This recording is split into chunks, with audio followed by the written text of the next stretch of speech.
Post ഉണ്ടോ അവിടെ? നമ്മളെ പോവാ വരിക. ഇതിലോട്ട് പോവാലോ. വിളിച്ചു നോക്ക ജാർത്തിന്റെ കൊടുക്കുമ്പോ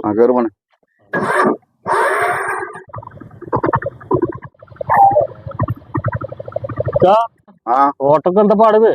ഓട്ടൊക്കെ വളരെ മോശമാണ് മോനെ. പഴയ പോലത്തെ ഓട്ടം കാര്യങ്ങളൊന്നും ഇപ്പൊ ഇല്ലടാ. അല്ലാതൊക്കെ കൊറേ നേരമായിട്ട് ചൊറിച്ചിൽ തുടങ്ങി. 2 ദിവസമായി മോനെ ഇവിടെ കുരുണ്ടായിട്ട്. അത് ചൊറുമ്പി കിട്ടുന്ന ഒരു സുഖം ഉണ്ടല്ലോ, ദുനിയാവില് എവിടെ പോയാലും കിട്ടൂടെ മോനെ. അത് ശരിയാണ്. അവിടെ ചോരുമ്പോ വല്ലാത്തൊരു പ്രത്യേക സുഖം തന്നെയാണ്. ഇവിടെ എത്തിക്കൊള്ളിക്കാം. ഇവിടെ എത്തല്ലേ മോനെ? എത്ര രൂപയ്ക്കാ? മോൻ പോയിക്കള, പൈസ ഒന്നും വേണ്ട. എല്ലാം നിങ്ങ പറയേ. മോൻ പോയിക്കളാന്നല്ല പറഞ്ഞേ. എന്തെല്ലാം മനുഷ്യല്ലേ. അത് പൊട്ടിയല്ലോ. നിക്കാക്കള, എന്റെ പൈസ പോയാ